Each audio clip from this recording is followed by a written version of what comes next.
Hi friends, आज हम मध्यकालीन भारत के इतिहास का एक बहुत ही इंपॉर्टेंट टॉपिक हमारा मुगल कालीन कला और संस्कृति। इसके बारे में काफी डिटेल से चर्चा करेंगे। आप हमारे साथ बने रहिए ताकि आपको इसके बारे में जानकारी हो सके। तो शुरुआत करते हैं इसके बारे में एक एक करके।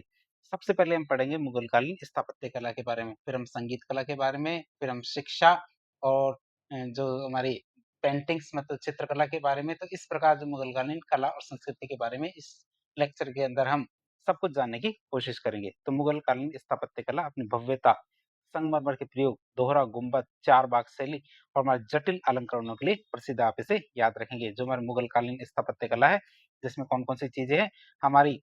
सबसे पहले तो इसकी भव्यता है। ताजमहल को यदि आपने देखा हो तो संगमरमर का प्रयोग, दोहरा गुंबद, चार बाग शैली और जटिल अलंकरण। इनके बारे में एक-एक करके हम पढ़ेंगे, जो जैसे-जैसे शासक आए थे उनकी स्थापत्य कला के बारे में। सबसे पहले आते हैं हमारे कौन? बाबर। बाबर कम ही समय तक भारत के अंदर रहा था, 1526 से 1530 तक। तो बाबर के शासन काल में स्थापत्य कला की नींव रखी गई थी, जिसमें हमारे मुख्य रूप से ईंटों और स्थानीय सामग्री का प्रयोग किया गया था। जो उनकी स्थापत्य कला थी, उसमें हमारे किसके? ईंटों का और स्थानीय सामग्री का प्रयोग किया गया था। जैसे हमारे पानीपत में ईंटों की मस्जिद बनाई गई थी, जिसे हम काबुली बाग मस्जिद भी कहते हैं। जिसे हम क्या कहते हैं? काबुली बाग मस्जिद भी कहते हैं। तो पानीपत में निर्मित ये जो हमारी पानीपत की ईंटों की मस्जिद है, ये प्रारंभिक मुगल वास्तुकला का एक उदाहरण है। इसका निर्माण हमारे बाबर ने 1526 में पानीपत के पहले युद्ध में इब्राहिम लोदी पर अपनी ऐतिहासिक जीत की स्मृति में करवाया था। किसने? बाबर ने 1526 में पानीपत के प्रथम युद्ध में जो इब्राहिम लोदी पर उनकी ऐतिहासिक जीत हुई थी, उसकी स्मृति में, उसकी याद में बनवाया था। बात करें इस मस्जिद का नाम, इस मस्जिद का नाम हमारे बाबर की प्रिय पत्नी काबुली बेगम के नाम पे काबुली बाग मस्जिद रखा गया था। और इसमें हमारे मुख्य रूप से ईंटें और गारे का प्रयोग किया गया था। इसमें किसका? ईंटें और गारे का प्रयोग किया गया था। दूसरी स्थापत्य कला आती है हमारे कौन से? आराम बाग, जो हमारे कहाँ है? आगरा में। तो भारत में पहला मुगल उद्यान जिसे चार बाग शैली में बनाया गया था, वो कौन सा था? हमारा आराम बाग। इस शैली में पूरे बगीचे को ज्यामितीय रूप में चार समान भागों में बांटा गया है। जो हमारा पूरा का पूरा बगीचा है, उसको क्या ज्यामितीय रूप में जियोमेट्रिकली चार हिस्सों में बांटा गया है। और उनके बीच में पानी की फव्वारे या नहरें गुजरती है। उनके बीच में क्या? पानी की नहरें गुजरती है। और इसे शुरुआत में बाग गुल अफनशाह, क्या बाग गुल अफनशाह या बाग हस्त बहिश्त, ये नाम दिया गया था। आप इसे याद रखेंगे।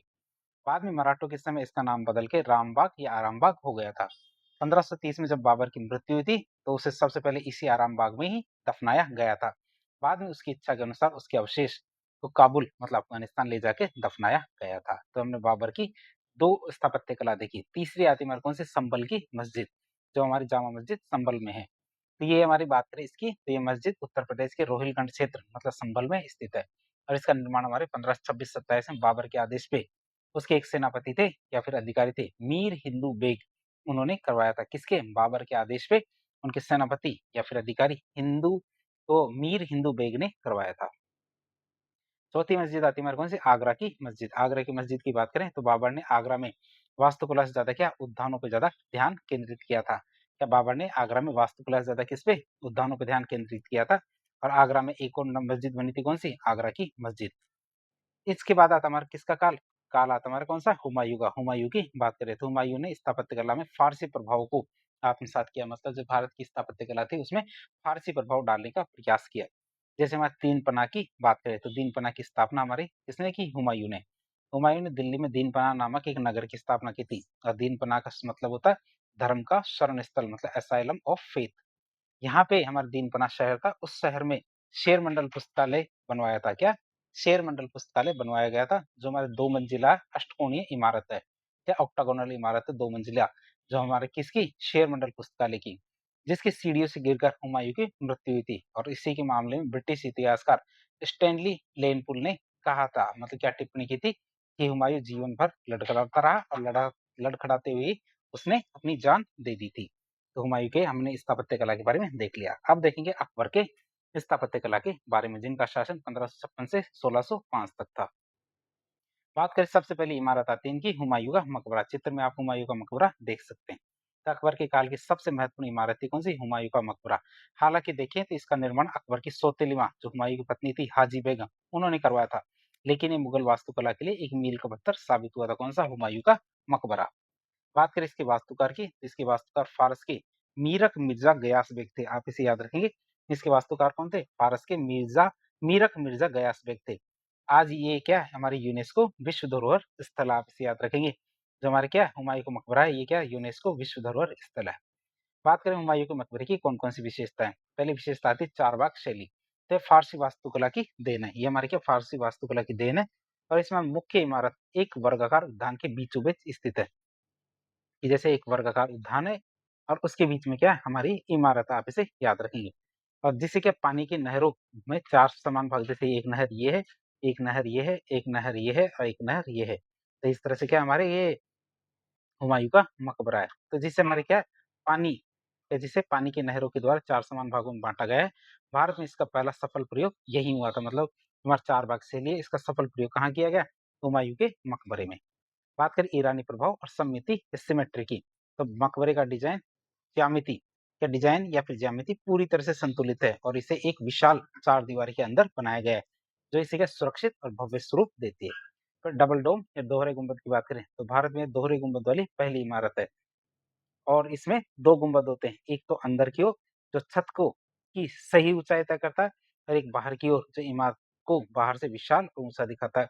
इस तरह देखते हैं डबल डोम का मतलब क्या है, जैसे एक डोम तो ये है, अब बाहर से देखेंगे तो आपको लगेगा कि ये इतना ही बड़ा है, लेकिन ये इसकी जो एक और डोम बनाया जाता है ये ऐसे, तो मतलब अंदर से इस तरह से खाली बनाया जाता है।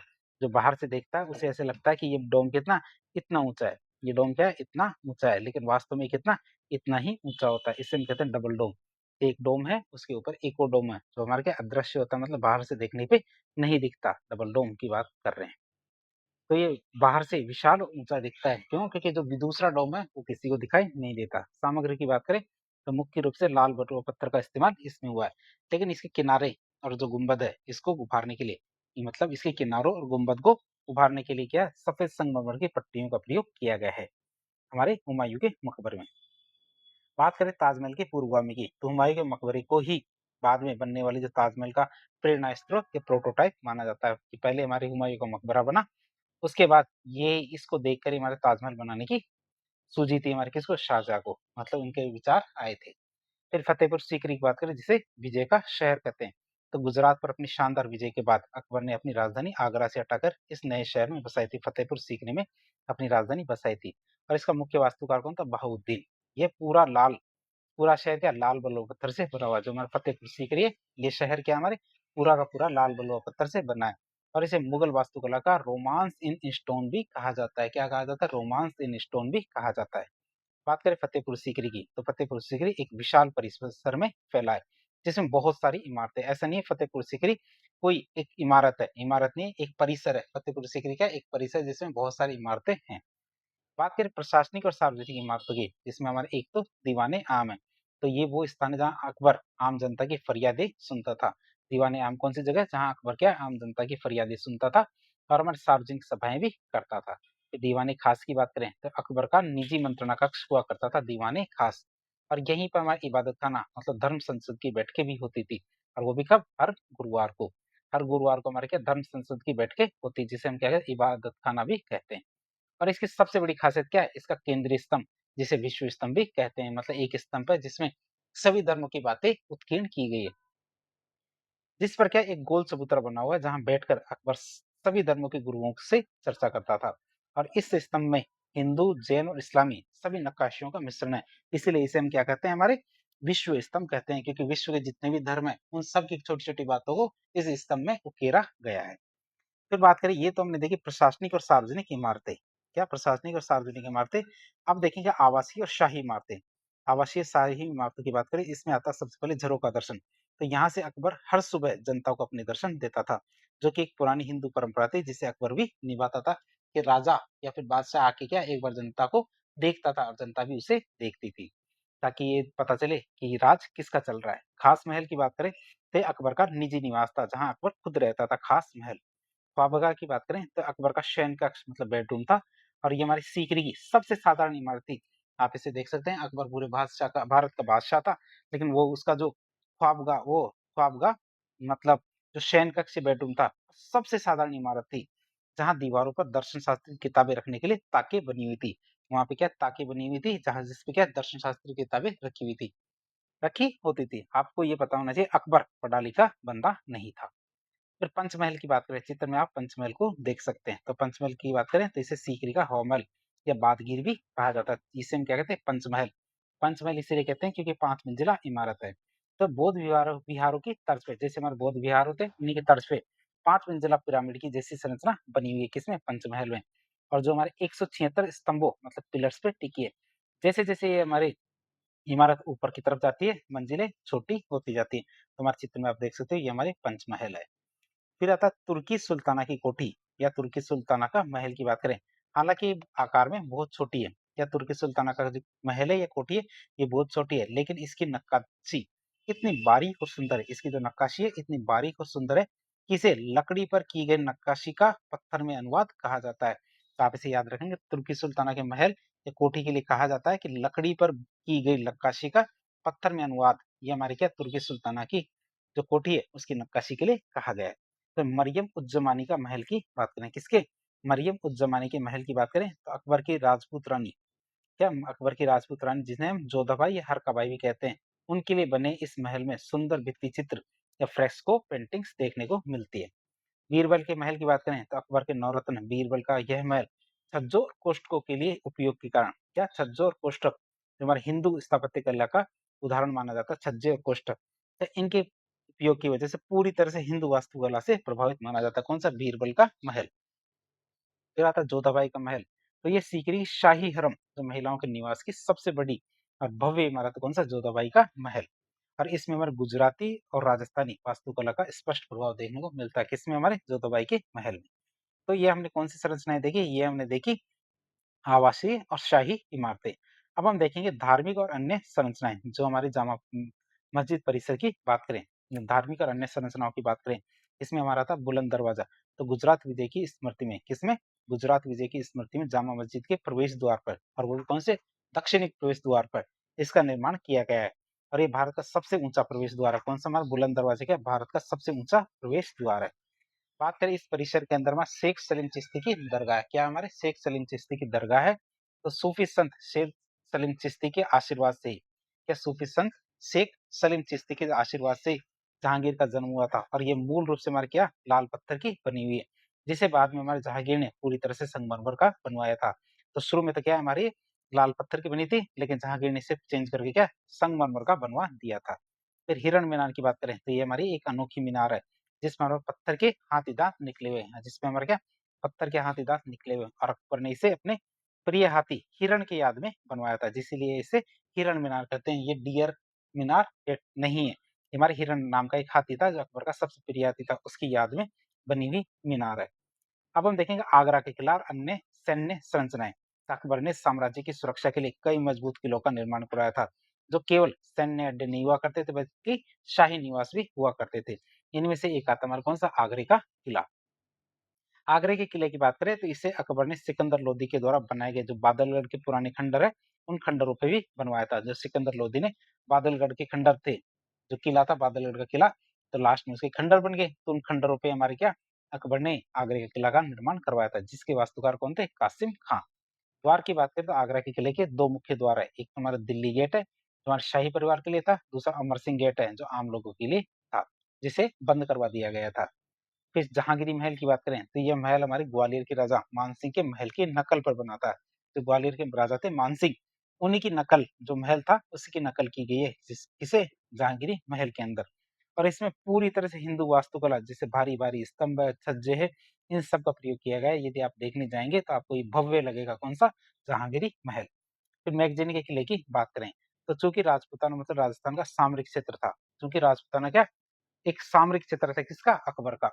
इसलिए अकबर ने यहाँ हथियारों और गोला बारूद के भंडारण के लिए यह किला बनवाया था। कौन सा? अजमेर का मैगजीन किला, जिसे अकबर का किला भी कहते हैं। हल्दी घाटी के युद्ध की योजना भी यही बनी थी हमारे अजमेर के किले में। फिर इलाहाबाद या प्रयागराज के किले की बात करें तो ये हमारे गंगा और जमुना के संगम पे, ये हमारे गंगा और जमुना के संगम पे स्थित एक बहुत ही महत्वपूर्ण सैन्य किला है। कौन सा? इलाहाबाद या प्रयागराज का किला। और ये अकबर के द्वारा बनाए गए किलों में सबसे बड़ा माना जाता है। कौन सा? इलाहाबाद या प्रयागराज का किला। फिर आता है हमारा लाहौर का किला, तो हमारा उत्तर पश्चिम सीमा प्रांत जो नॉर्थ वेस्ट फ्रंटियर है, इसकी सुरक्षा के लिए अकबर ने लाहौर में इस विशाल किले का निर्माण करवाया था। कौन से? लाहौर के किले का। तो अकबर के काल की वास्तुकला केवल ईंट पत्थर का ढांचा नहीं हुआ करती थी, आप इसे याद रखेंगे। अकबर के काल की जो वास्तुकला होती थी, वो केवल ईंट पत्थर का ढांचा नहीं होती थी, बल्कि ये हमारे क्या है, उनकी सुलह ए कुल मतलब सभी के लिए शांति की नीति का भौतिक रूप हुआ करती थी। उन्होंने कौन सी नीति अपनाई थी? सुलह ए कुल मतलब सभी के साथ शांति, उस नीति का पालन किया था और उसी का भौतिक स्वरूप में हमें क्या लगता है? उनकी वास्तुकला, जहाँ अलग-अलग धर्मों और संस्कृतियों की शैलियों को एक साथ पिरोया गया था। अगले हमारे बादशाह आते हैं कौन? जहांगीर। जहांगीर की बात करें जिनका काल 1605 से 1627 तक था। तो जहांगीर की बात करें तो जहांगीर का काल मुगल इतिहास में मुख्य रूप से चित्रकला के चरमोत्कर्ष के लिए जाना जाता है। मतलब जहांगीर के काल में चित्रकला अपने उत्कर्ष पे पहुंची थी, लेकिन स्थापत्य कला के दृष्टिकोण से यह काल बेहद महत्वपूर्ण संक्रमण काल था, मतलब ट्रांजिशन पीरियड था। मतलब इसके बाद जो बनने वाली इमारतें थी वो बहुत ही ज्यादा भव्य थी जहांगीर के बाद, क्योंकि जहांगीर के बाद कौन आएंगे? हमारे शाहजहां। जहांगीर की बात करें तो जहांगीर के समय में वास्तुकला में दो बड़े बदलाव किए गए थे, जिससे हम कह सकते हैं कि ये उनका काल संक्रमण काल था। पहला संक्रमण की बात करें या बदलाव की बात करें तो लाल बलुआ पत्थर बंद हो गया, मतलब लाल बलुआ पत्थर से बनने वाली इमारतें बंद हो गई और किससे बनने लगी? संगमरमर की ओर, मतलब संगमरमर से बनने लगी। तो लाल बलुआ पत्थर से संगमरमर की ओर झुकाव हुआ। तो अकबर के समय जहां लाल बलुआ पत्थर का मुख्य रूप से उपयोग होता था, वहीं जहांगीर के काल में सफेद संगमरमर मतलब व्हाइट मार्बल का उपयोग तेजी से बढ़ने लग गया था। तो पित्रादुरा की बात करें जिसे पच्चीकारी भी कहते हैं, तो यह इस काल की सबसे बड़ी देन थी। कौन सी? पित्रादुरा या फिर पच्चीकारी। इसमें क्या होता है? इसमें हमें सफेद संगमरमर के पत्थरों को, इसमें क्या किया जाता है? सफेद संगमरमर के पत्थरों को तराश करके उनमें कीमती और अर्ध कीमती जो रंगीन पत्थर होते हैं जैसे अकीड, जैड, लैपिस लेजुली, इनको जड़ के सुंदर फूल पत्तियां और ज्यामितीय आकृतियां बनाई जाती है, इसे हम कहते हैं पित्रादुरा। तो आप इससे देख सकते हैं जहांगीर के काल में दो महत्वपूर्ण परिवर्तन होते हैं। पहला परिवर्तन तुम्हारे लाल बलुआ पत्थर से संगमरमर की ओर झुकाव और दूसरा पित्रादुरा तकनीक। बात करें इनके समय में कौन-कौन सी हमारी वास्तुकला के अंदर इमारतें बनी थी, इसमें आती हैं सबसे पहले हमारा अकबर का मकबरा। क्या था? अकबर का मकबरा जो हमारे कहा सिकंदरा आगरा में है। तो इस मकबरे की योजना खुद अकबर ने अपने जीवन काल में ही बना ली थी, लेकिन इसका निर्माण हमारे कब? जहांगीर ने करवाया था कब? 1613 में। तो इसका निर्माण पूरा किसने करवाया था? हमारे जहांगीर ने 1613 में। यह मकबरा मुगल वास्तुकला के पारंपरिक नियमों से काफी अलग है और काफी अनूठा है। आप इसे चित्र में जहाँ अकबर के मकबरे को देख सकते हैं जो कहाँ पर? सिकंदरा आगरा में। गुंबद विहीन इमारत की बात करें तो यह पूरे भारत में सबसे अनोखे मकबरों में से एक है। क्यों? क्योंकि इसमें कोई भी गुंबद या डोम नहीं है और इसकी छत कैसी है? इसकी छत है बिल्कुल सपाट। बात करें अकबर के मकबरे की तो ये हमारे क्या 5 मंजिला पिरामिड नुमा संरचना है। क्या 5 मंजिला पिरामिड नुमा संरचना की बात करें तो ये मकबरा हमारे कितने 5 मंजिला है और बौद्ध विहारों के डिजाइन से प्रेरित है। जैसे-जैसे इमारत में आप ऊपर की तरफ जाएंगे तो ये हर मंजिल का आकार छोटा होता जाता है और इसकी सबसे ऊपरी मंजिल पूरी तरह से सफेद संगमरमर से बनी हुई है, जबकि हमारे नीचे की मंजिलें किससे बनी हुई है? लाल बलुआ पत्थर से बनी हुई है। मीनारों के प्रवेश की बात करें तो इस मकबरे के मुख्य प्रवेश द्वार पर 4 सफेद संगमरमर की मीनारें बनाई गई है। जो हमारा प्रवेश द्वार है साउथ गेट, तो इस पर हमारे क्या 4 सफेद संगमरमर की मीनारें बनाई गई और ये पहली बार था जब मुगल वास्तुकला में मीनारों को इस तरह प्रमुखता से इस्तेमाल किया गया था, जो आगे चल के हमारे ताजमहल में बहुत आसानी से और प्रमुखता से देखी जा सकती है। इसके बाद आता है हमारा एतमादुद्दौला का मकबरा जो हमारे कहाँ है? आगरा के अंदर। उसकी बात करें तो यह जहांगीर के काल की सबसे सुंदर और कलात्मक इमारत है। ये हमारे क्या है? जहांगीर के काल की सबसे सुंदर और कलात्मक इमारत है, जिसका निर्माण हमारे जहांगीर की शक्तिशाली और प्रभावशाली पत्नी नूरजहां ने अपने पिता मिर्जा गयास बेग, जिन्हें एतमादुद्दौला के नाम से जानते हैं, ठीक है, यानी राज्य का स्तंभ वाली उपाधि मिली हुई थी। हमारे मिर्जा गयास बेग जिन्हें एतमादुद्दौला यानी राज्य का स्तंभ ये उपाधि मिली हुई थी, तो उनको और उनकी माँ जो असमत बेगम है उनकी याद में बनवाया था। किसने? नूरजहां ने। तो नूरजहां ने हमारे एतमादुद्दौला का मकबरा अपने पिता मिर्जा गयास बेग और अपनी माँ असमत बेगम की याद में बनवाया था। बात करें इसको आप चित्र में जो हमारा एतमादुद्दौला का मकबरा देख सकते हैं। बात करें इसकी तो ये हमारे पूर्णतः संगमरमर से निर्मित इमारत है। तो ये मुगल काल की पहली ऐसी इमारत है जो पूरी तरह से सफेद संगमरमर से बनाई गई है और इसमें पहले संगमरमर का प्रयोग केवल पट्टियों के गुंबदों में ही होता था। इससे पहले क्या हमारे संगमरमर का प्रयोग कहाँ होता था? केवल पट्टियां बनाने में या गुंबद बनाने में ही होता था। फिर पित्रादुरा के प्रयोग की बात करें तो चित्र में आप देख सकते हैं ये हमारे एतमादुद्दौला का मकबरा है। यदि आपको मौका मिले आगरा में जाके देखने का तो आप इसे जरूर देखिएगा।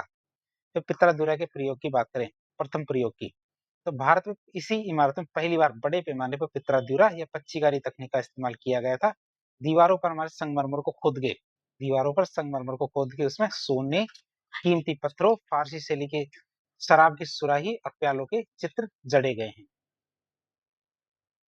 अब हम देखते हैं एकपाल दुदुला का जो मकबरा है उनको बेबी ताज भी कहा जाता है। बेबी ताज की बात करें तो इसे ताजमहल का पूर्वगामी या फिर बेबी ताज भी कहा जाता है। नदी के किनारे बने होने और चार बाग शैली का उपयोग होने और सफेद संगमरमर और कच्ची कारी का कारण इसे देखकर ऐसा लगता है कि जैसे शाहजहां ने ताजमहल बनाने की प्रेरणा यहीं से ली होगी। अब देख बात करें उनके समय के जो अन्य मकबरे थे वो कौन कौन से थे। इनमें से हमारे आता है मरियम उज़्ज़मानी का मकबरा। कौन सा?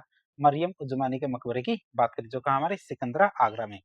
तो ये हमारे क्या जहांगीर की माँ मतलब अकबर की राजपूत रानी जिन्हें इतिहास में जोधाबाई या हरकाबाई भी कहा जाता है, उनका मकबरा कौन सा? मरियम उज जमानी का मकबरा। तो ये हमारे अकबर के मकबरे के पास में स्थित है। कहाँ पे? अकबर के मकबरे के पास में स्थित है। और ये एक प्राचीन मुगल बारादरी या सभागार है। ये हमारे क्या प्राचीन मुगल बारादरी या फिर सभागार था, जिसे बाद में जहांगीर ने एक मकबरे के रूप में बदल दिया था। और इसके चारों ओर सुंदर बाग और नक्काशीदार स्तंभ है। इसके क्या चारों ओर सुंदर बाग और नक्काशीदार स्तंभ है। बात करें अब्दुल रहीम खान ए खाना का मकबरा। क्या अब्दुल रहीम खान ए खाना का मकबरा मतलब दिल्ली का। तो रहीम जो हमारे अकबर के नवरत्नों में से एक थे। एक और क्या थे? एक प्रसिद्ध कवि भी थे। उनका मकबरा दिल्ली में स्थित है। उनका मकबरा क्या है? दिल्ली में स्थित है। और ये मकबरा भी हमारे लाल बलुआ पत्थर और संगमरमर के मिश्रण से बना है। किससे? तो ये मकबरा भी हमारे क्या लाल बलुआ पत्थर और संगमरमर के मिश्रण से बना है। इसकी बनावट काफी हद तक हमारे हुमायूं के मकबरे से मिलती जुलती है। किससे? हुमायूं के मकबरे से मिलती जुलती है। किसकी? अब्दुल रहीम खान ए खाना का मकबरा। खास बात देखें मतलब दिलचस्प बात देखें तो ये है कि बाद में जब शाहजहां ने ताजमहल बनवाया था, बाद में जब शाहजहां ने ताजमहल बनवाया था, तो इस मकबरे से भी काफी हमारे संगमरमर और प्रेरणा ली गई थी। इस मकबर से भी क्या हमारे संगमरमर लिया गया था। जहांगीर के काल जहांगीर का काल वास्तुकला के क्षेत्र में भारी भरकम किलों जैसे अकबर के किले के निर्माण से हटके भारी नक्काशी बगीचों जैसे हमारे कश्मीर का शालीमार बाग और आंतरिक सजावट की ओर बढ़ने लगा था। इसी दौर ने क्या हमारे शाहजहां के काल के वैभव का रास्ता साफ किया था। अब आता है हमारे अगला मुगल बादशाह कौन? शाहजहां। शाहजहां की बात करें जिनका शासनकाल 1628 से 1658 तक था। शाहजहां की बात करें शाहजहां का शासनकाल मुगल स्थापत्य कला मतलब आर्किटेक्चर का स्वर्ण युग या गोल्डन एज माना जाता है। अकबर ने जहां विशालता और मजबूती अकबर ने जहां विशालता और मजबूती मतलब लाल बलुआ पत्थर पे ध्यान दिया था, वहीं शाहजहां ने वैभव सुंदरता और अत्यंत बारीक अलंकरण को बहुत ज्यादा प्राथमिकता दी थी। किसको? हमारे वैभव सुंदरता और अत्यंत बारीक अलंकरण को प्राथमिकता दी थी। बात करें इसकी तो इस काल की मुख्य पहचान क्या? सफेद संगमरमर मतलब व्हाइट मार्बल का बड़े पैमाने पे उपयोग करना। पर्णिल मेहराब। कैसे? पर्णिल मेहराब 9 या अधिक घुमावदार कोने वाले मेहराब। इस तरह से देखते हैं मेहराब कैसे? जैसे ऐसे करके, फिर ऐसे इस तरह हमारे क्या पंडिल मेहराब है। आप इसे याद रखेंगे। जो हमारे क्या 9 या अधिक घुमावदार कोने वाले मेहराब है और दीवारों पे की गई जटिल नक्काशी थी। तो हमारे शाहजहां की जो स्थापत्य कला की विशेषता थी। विशेषता में सबसे बड़ी विशेषता आता है 7 अजूबों में से एक ताजमहल जो कहा हमारे आगरा में, जो प्रेम और कला का चरमोत्कर्ष था। क्या प्रेम और कला का चरमोत्कर्ष था। उसकी बात करें तो यमुना नदी के तट पे स्थित यमुना नदी के तट पे स्थित ताजमहल मुगल वास्तुकला का सबसे सुंदर और प्रसिद्ध रत्न है। इसे हमारे शाहजहां ने अपनी प्रिय बेगम मुमताज महल की याद में बनवाया था। किसकी? शाहजहां ने अपनी प्रिय बेगम मुमताज महल की याद में बनवाया था। बात किसके वास्तुकार और निर्माण की? तो उस्ताद अहमद लाहौरी। क्या उस्ताद अहमद लाहौरी इसके वास्तुकार थे? तो भारतीय और फारसी इतिहास का ऐतिहासिक स्रोतों के अनुसार इन्हें हमारे ताजमहल का मुख्य नक्शानवीस मतलब चीफ आर्किटेक्ट माना जाता है। और शाहजहां ने इन्हें नादिर उल असर की उपाधि दी थी। शाहजहां ने इन्हें क्या नादिर उल असर की उपाधि दी थी। यूरोपीय मत की बात करें तो कुछ अंग्रेजी इतिहासकार इटली के गैरोनियो वेरोनियो थे। इन्होंने इसका वास्तुकार बना बताते हैं। कुछ अंग्रेजी इतिहासकार इटली के गैरोनियो वेरोनियो को इसका वास्तुकार बताते हैं, लेकिन समकालीन मुगल दस्तावेज लाहौरी के नाम को ही पुष्टि करते हैं। जो हमारे उस समय के मुगल दस्तावेज थे ये लाहौरी के नाम की पुष्टि करते हैं। अब हम देखेंगे जो हमारे इसके ईसाका की बात करते हैं, इन्हीं की देखरेख में मतलब सुपरविजन में हमारे ताजमहल का निर्माण कार्य का प्रबंधन किया गया था। किसके देखरेख में? हमारी ईसा खां की देखरेख में। बात करें हमारे मुख्य विशेषता की, ताजमहल की मुख्य विशेषताएं क्या क्या थी? तो पहली बात करते हैं परफेक्ट सिमेट्री मतलब पूर्ण सममिति। तो ताजमहल की सबसे बड़ी खूबी इसका ज्यामितीय संतुलन है। जो इस बात करें इसकी, यदि इसे बीच में से दो समान भागों में बांट दिया जाए तो दोनों हिस्से बिल्कुल एक जैसे दिखेंगे। और केवल एक ही अपवाद है, मुख्य कब्र के पास बनी शाहजहां की कब्र जो बाद में बनाई गई थी वो केंद्र में नहीं है। बाकी सब चीजें इस तरह से बनाई गई है कि यदि ताजमहल को दो भागों में बांट दिया जाए तो दोनों भाग बिल्कुल सेम टू सेम लगेंगे। बात करें आधारमय कुओं की, यूनिक फाउंडेशन की, तो ताजमहल का विशाल भवन या विशाल वजन संभालने के लिए यमुना के किनारे गीली मिट्टी में सैकड़ों कुएं खोदे गए थे और इन कुओं में आबनूस मतलब एबोनी की और महोगनी जैसी मजबूत लकड़ियों के लट्ठे और पत्थर डाल दिए गए थे। जो कुएं खोदे गए कुओं में क्या हमारे आबनूस, एबोनी और हमारे महोगनी या महोगनी जैसी जो मजबूत लकड़ियों के लट्ठे और पत्थर डाल दिए गए थे। और इन लकड़ियों की खासियत ये होती है कि इन लकड़ियों की खासियत ये होती है कि इन्हें जितनी नमी मिलती है ये उतनी मजबूत होती जाती है। जो इन्हें क्या है हमारे यमुना के पानी से नमी मिलती थी। आप इसे याद रखेंगे। फिर कमवाकार गुंबद की बात करें बल्बलस हमारे डोम की, तो प्याज के आकार का बल्बलस गुंबद है जो अंदर से खोखला और दोहरी परत वाला है। जो हमारे क्या अंदर से खोखला और दोहरी परत वाला है जिससे हमारी इमारत को बाहर से अत्यधिक ऊंचाई और भव्यता मिलती है। तो पित्रादुरा संगमरमर की जालियों की बात करें तो दीवारों पर रंग बिरंगे पत्थर कीमती पत्थरों से फूलों की इतनी महीन नक्काशी की गई है। क्या हमारे दीवारों पर रंग बिरंगे कीमती पत्थरों से फूलों की इतनी महीन नक्काशी की गई कि वे जीवंत लगते हैं। और मुख्य कब्र के चारों संगमरमर की ऐसी बारीक कटी हुई जालियां हैं जो किसी कपड़े की लेस जैसी प्रतीत होती है। और हमारी इनकी मीनारों की बात करें तो मीनारों को यदि आप ध्यान से देखेंगे तो मीनारें क्या बाहर की तरफ झुकी हुई है जो इसलिए बनाई गई है बाहर की तरफ झुकी हुई कि यदि भूकंप आ जाए तो मीनारें क्या ताजमहल की मुख्य इमारत के ऊपर ना गिर के बाहर गिरे जिससे हमारे क्या मुख्य इमारत को कोई भी नुकसान ना हो। फिर बात करें आगरा के किले में शाहजहां का क्या योगदान था। आगरा के किला तो हमारे अकबर ने बनवा दिया था लेकिन आगरा के किले में हमारे शाहजहां ने भी कुछ चीजें बनवाई थी। तो अकबर ने आगरा के किला लाल बलुआ पत्थर से बनवाया था। शाहजहां ने इसके कई हिस्सों को तुड़वाकर वहां सफेद संगमरमर की बेहद खूबसूरत इमारतें बनवाई थी जैसे खास महल और दीवाने खास। तो खास महल शाहजहां का एक निजी शयन कक्ष और आरामगाह था। खास महल क्या था हमारे शाहजहां का निजी शयन कक्ष और आरामगाह था। दीवाने खास में वह अपने मंत्रियों और विदेशी जो राजदूत होते थे क्या दीवाने खास में वह क्या अपने मंत्रियों और विदेशी राजदूतों से गुप्त चर्चा करता था। मोती मस्जिद की बात करें तो पूरी तरह से बेदाग सफेद संगमरमर से बनी एक अत्यंत सुंदर मस्जिद थी। कौन सी? मोती मस्जिद, जिसका उपयोग क्या शाही परिवार किया करता था। नगीना मस्जिद की बात करें तो ये हरम की महिलाओं के लिए बनाई गई एक छोटी और एक निजी मस्जिद थी। कौन सी? नगीना मस्जिद। मुसम्मन बुर्ज की बात करें जिसे हम शाह बुर्ज भी कहते हैं, तो आगरा के किले की बहुमंजिला मीनार जैसी संरचना है जहां से हमारी यमुना नदी और ताजमहल का सीधा नजारा देखने को मिलता है। कौन सा? मुसम्मन बुर्ज, ये शाह बुर्ज। जब औरंगजेब ने शाहजहां को कैद किया था तो उसने अपने जीवन के अंतिम 8 वर्ष यहीं बिताए थे और यहीं से ताजमहल को देखते हुए अपने प्राण त्याग दिए थे। किसने? शाहजहां ने। आगरा की मस्जिद की बात करें तो किले के बाहर स्थित इस मस्जिद का निर्माण शाहजहां की बड़ी और प्रिय पुत्री जहांरा बेगम ने करवाया था। किसने? जहांरा बेगम ने करवाया था। किले के बाहर स्थित इस मस्जिद का निर्माण शाहजहां की बड़ी और प्रिय पुत्री जहांरा बेगम ने करवाया था और इसे मस्जिद ए जहानुमा भी कहते हैं। फिर शाहजहानाबाद और दिल्ली का लाल किले की बात करें तो शाहजहां ने 1638 में अपनी राजधानी को आगरा से दिल्ली स्थानांतरित करने का फैसला किया था और दिल्ली में एक नया शहर बसाया था। क्या? दिल्ली में एक नया शहर बसाया था जिसे शाहजहानाबाद या आज की पुरानी दिल्ली कहा गया था। इस शहर के केंद्र में हमारा लाल किला बना हुआ है, आपसे याद रखेंगे। अब बात करेंगे लाल किले की। जो दिल्ली का लाल किला है तो दिल्ली के लाल किले की मुख्य इमारतें कौन कौन सी है। सबसे पहले इसके वास्तुकार की बात करें तो इसका निर्माण हमीद और अहमद जो उस्ताद अहमद लाहौरी के सहयोगी थे उनकी देखरेख में हुआ था। इसके जो हमारे इसके वास्तुकार कौन थे? हमारे हमीद और अहमद जो क्या थे? हमारे उस्ताद अहमद लाहौरी के सहयोगी थे। फिर दीवाने आम और मयूर सिंहासन की बात करें तो यहाँ हमारे शाहजहां आम जनता के लिए दरबार लगाता था और इसके पीछे बने एक ऊंचे संगमरमर के चबूतरे पे क्या हमारे इसके पीछे बने एक ऊंचे संगमरमर के चबूतरे पे विश्व प्रसिद्ध तख्ते आउस मयूर सिंहासन रखा गया था और इसे हमारे किसने? बेबादल खान ने बनवाया था। जो हमारे मयूर सिंहासन था इसे हमारे किसने? बेबादल खान ने बनवाया था।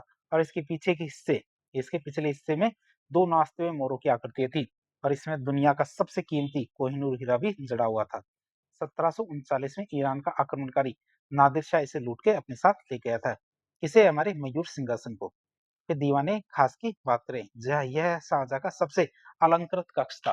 ये हमारे क्या दीवाने खास क्या था? शाहजहां का सबसे अलंकृत कक्ष था। और इसके उत्तर और दक्षिण की दीवारों पे इसके क्या उत्तर और दक्षिण की दीवारों पे फारसी कवि अमीर खुसरो की कुछ पंक्तियां अंकित है जैसे हमारे घर फिरदौस बर रुए जमीयस हमीयस हमीयस हमीयस।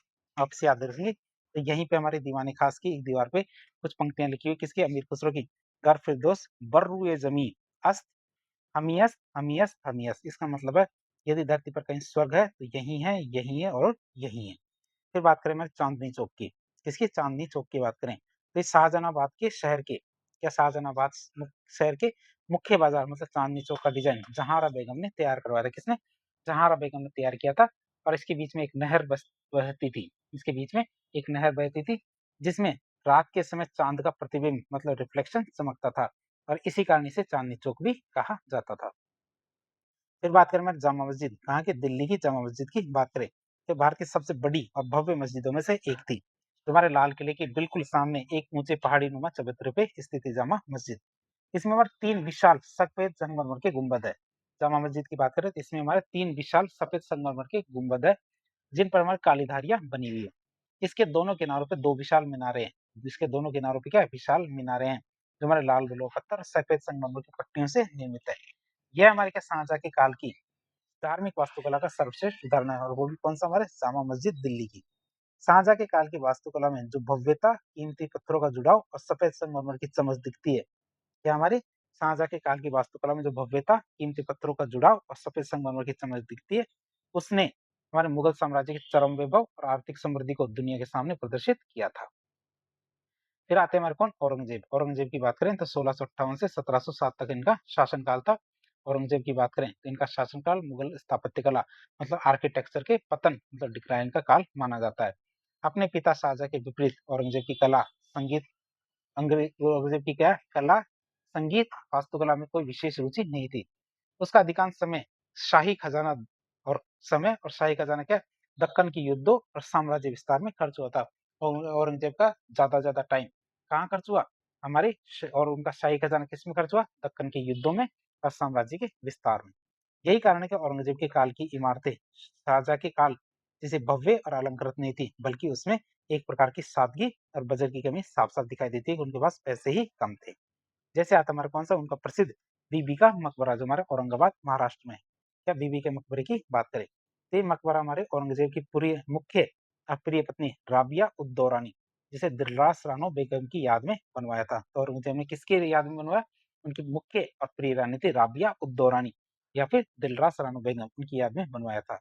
इसका निर्माण हमारे औरंगजेब के पुत्र आजम शाह के निर्देशन में हुआ था और इसके वास्तुकार अता उल्लाह, क्या इसके जो हमारे वास्तुकार कौन थे? अता उल्लाह, जो ताजमहल बनाने वाले उस्ताद अहमद लाहौरी के बेटे थे। बात करें इसको दक्षिण का ताजमहल कहा जाता है। चित्र में आप हमारे जो दक्षिण का ताजमहल या फिर हमारे बीबी का मकबरा देख सकते हैं। तो चित्र में हमारा बीबी का मकबरा देख सकते हैं। बात करें इसकी, चूंकि ये हूबहू ताजमहल की तर्ज पे बनाया गया था और दक्षिण भारत में स्थित है इसलिए दक्षिण का ताजमहल कहा जाता है। तो इसे हम हमारे कहते हैं ताजमहल की फुहड़ नकल या इसे ताजमहल की फुहड़ नकल भी कहा जाता है। बात करें इसकी तो इसे ये उपनाम इसलिए मिला क्यों? क्योंकि ताजमहल जैसे सम्मिति, बेहतरीन संगमरमर, बाहरी पच्ची कार्य का इसमें नितांत अभाव मतलब ये सब चीजें नहीं देखने को मिलती है।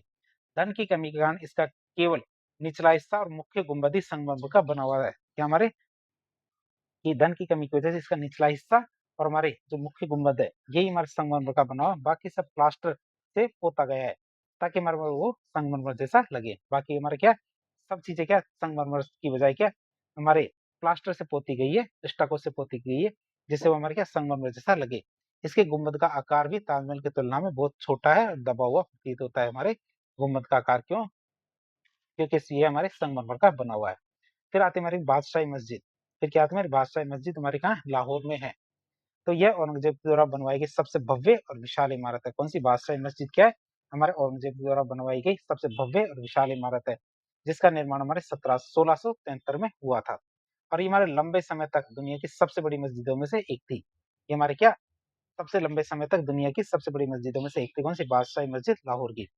वास्तुशिल्प की बात करें तो शाहजहां के काल में यहाँ पूरी इमारतें संगमरमर की बनने लगी थी। वास्तुशिल्प की बात करें तो शाहजहां के काल में यहाँ जहाँ पूरी इमारतें क्या संगमरमर की बनने लगी थी, औरंगजेब ने इसमें वापस लाल बलुआ पत्थर का उपयोग करना शुरू कर दिया था जिससे जिसके ऊपर 3 विशाल सफेद संगमरमर के गुंबद बनवाए गए हैं। इसमें हमारे बादशाही मस्जिद में, और ये मस्जिद हमारे दिल्ली की जामा मस्जिद से काफी ज्यादा प्रेरित है, लेकिन इसका प्रांगण क्या है जो कोर्टयार्ड है ये उससे अधिक कहीं विशाल है। फिर आप बात करें लाल किले की मोती मस्जिद की। लाल किले में जो मोती मस्जिद है उसकी बात करें तो शाहजहां ने क्या आगरा के किले में मोती मस्जिद बनवाई थी, जबकि हमारे औरंगजेब ने दिल्ली के लाल किले के भीतर अपनी निजी इबादत या प्रार्थना के लिए एक छोटी मोती मस्जिद बनवाई थी जिसका निर्माण पूरा किया था। और ये पूरी तरह से किससे? सफेद संगमरमर से बनी हुई है। ये हमारी छोटी और लेकिन सादगीपूर्ण है। ये हमारी छोटी और सादगीपूर्ण है। इसके गुंबद क्या शाहजहाँ के समय के गुंबद की तुलना में अधिक गोल है और इसका अलंकरण भी क्या बहुत ज्यादा सीमित है, जो हमारे औरंगजेब की कट्टर और सादगीपूर्ण धार्मिक विचारधारा को दिखाता है। अब हम बात करें किसका? सफदरगंज का मकबरा। कौन सा? सफदरगंज का मकबरे की बात करें, जो 1754 में बना था दिल्ली में। तो ये इमारत औरंगजेब के समय की नहीं है, बल्कि ये हमारे क्या उत्तर मुगल काल की है और इसका निर्माण हमारे 1754 की में अवध के नवाब शुजाउद्दौला ने अपने पिता मिर्जा मुकीम अबुल मंसूर खां, जिन्हें सफदरगंज के नाम की उपाधि मिली हुई थी, उनकी याद में बनाया था। कौन सा? सफदरगंज का मकबरा। तो ये बात करें इसकी, तो मुगल वास्तुकला की अंतिम टिमटिमाहट।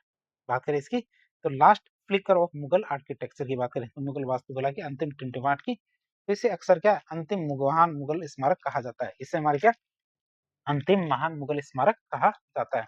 इसके बाद मुगल साम्राज्य में इतनी बड़ी और भव्य इमारतें बनाने का धन और कारीगरी नहीं बची थी। सामग्री की चोरी की बात करें, तो उस समय मुगल खजाना इतना खाली हो चुका था कि इस मकबरे को बनाने के लिए अब्दुल रहीम खाने खाना के मकबरे से पत्थर और संगमरमर को उखाड़ के लाया गया था।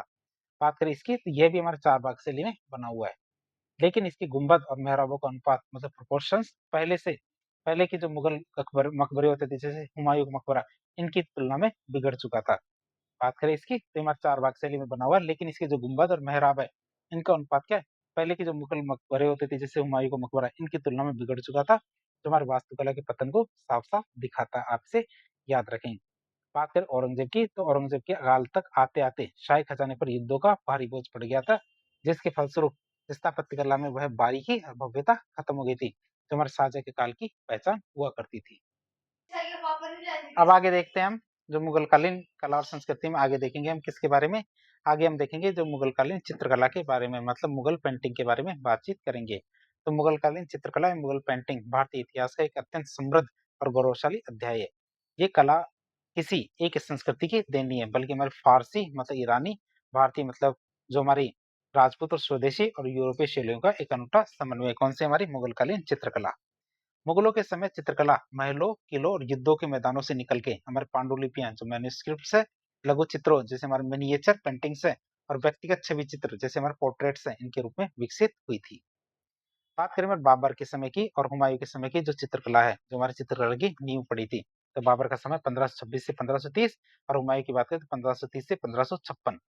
तो मुगल साम्राज्य के संस्थापक बाबर को युद्धों में ज्यादा समय नहीं मिला था, युद्धों की वजह से ज्यादा समय नहीं मिल पाया था, लेकिन वो कला के बहुत ज्यादा पारखी थे।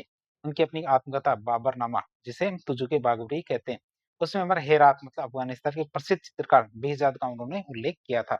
और बेहजाद को हमारे पूर्व का राफेल भी कहा जाता है। आप इसे याद रखेंगे, बेहजाद को हमारे पूर्व का राफेल भी कहा जाता है। वास्तविक शुरुआत की बात करें तो वास्तविक शुरुआत हमारे हुमायूं के समय हुई थी, जब हुमायूं शेरशाह सूरी से हार कर फारस मतलब ईरान में निर्वासित समय बिता रहा था। तब वहां की कला से बहुत ज्यादा प्रभावित होता है और दो महान फारसी चित्रकारों को अपने साथ वापस लेके आता है, जोड़ता है, और इन दोनों को ही भारत आकर मुगल चित्रकला की औपचारिक नींव रखी थी।